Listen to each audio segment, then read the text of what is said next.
আজকে বাংলাদেশে দেখেন বিভিন্ন নাট্য ব্যক্তিত্ব, বিভিন্ন কবি টবি দেখলাম, এরা রাসূলুল্লাহ ইসলাম এবং ইসলামকে ব্যঙ্গ করে ইদানিং দুই একটা কথাবার্তা বলতেছে।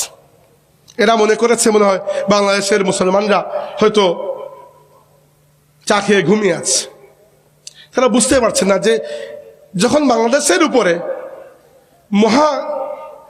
সেকুলারিজম বা ধর্ম নিরপেক্ষতার একটা বিষধর সর্প ছিল, তখনও বাংলাদেশের মুসলমান ইসলামের প্রশ্নে কোনো কম্প্রোমাইজ করে নাই।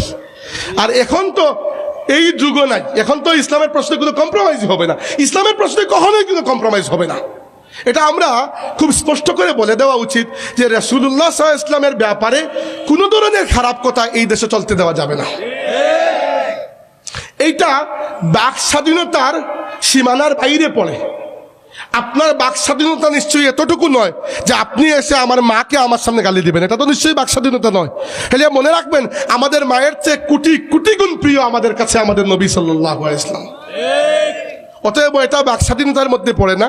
যারাই করছেন তারা মনে করছেন যে বাংলাদেশের মুসলমানরা শান্তশিষ্ট ঘুমিয়ে আছেন, কিন্তু বাংলাদেশের মুসলমানরা সর্বযুগে সবসময় এই দেশে ইসলাম এই দেশ থেকে শেকড় সহ উপড়ে ফেলার বহু চেষ্টা হয়েছিল, বহু চেষ্টা। আপনারা এই দেশের পুরো ইতিহাস পড়ে দেখবেন, বহু চেষ্টা বহু মানুষ করেছেন।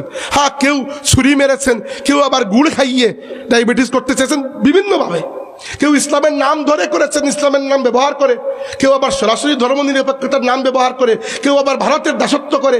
কিন্তু আলিম উলামা সজাগ থাকার কারণে দেখেন, এই গত কয়েক বছর আগে বাংলাদেশের শিক্ষা ব্যবস্থার মধ্যে সমকামিতা, ট্রান্সজেন্ডার ইত্যাদির ফিতনা যখন ঢুকিয়ে দেওয়ার একটা পায়তারা হয়েছিল, এই তো তালামিজি ইসলামিয়া, এই আঞ্জুমানে আল ইসলাম, এই ফুলতলি সাহেব রহমতুল্লাহ আলাইহির এই কাফেলা অন্যতম অগ্রগামী একটা কাফেলা ছিল। তাদের আন্দোলনের মধ্যে এই ফিতনা বাংলাদেশের জমিন থেকে মুছে গেছে আলহামদুলিল্লাহ। কিন্তু হ্যাঁ, আমি বলছি না চিরস্থায়ীভাবে মুছে গেছে, যারা এই ফিতনাগুলো এনেছিল হয়তো আবারও আসবে। কিন্তু একটা চিন্তা করে দেখেন, বাংলাদেশ এত ছোট একটা দেশ এবং বৈশ্বিক রাজনীতিতে এত পাওয়ারফুলও কিছু না, তাই না? একটা ছোট্ট দেশ, এত বেশি মানুষ, জনসংখ্যার ঘনত্ব, তারপরে শিক্ষার হার একটু কম, দারিদ্র্যের হার বেশি, তবুও তো, এবং ভারতের মতো একটা এত বড় হিন্দুত্ববাদী রাষ্ট্রে আমাদেরকে বগলের চিপায় নিয়ে বসে আছে, তাই না? ম্যাপটা দেখেন মনে হবে আপনার ভারতের বগলের চিপায়, তবুও এদেশে ইসলাম টিকে আছে এবং আলহামদুলিল্লাহ ভালো করে টিকে আছে। এটা টিকে আছে এজন্য যে বাংলাদেশের মুসলমানরা কখনো আল্লাহর রাসূলের ব্যাপারে কোনো কম্প্রোমাইজ করে নাই।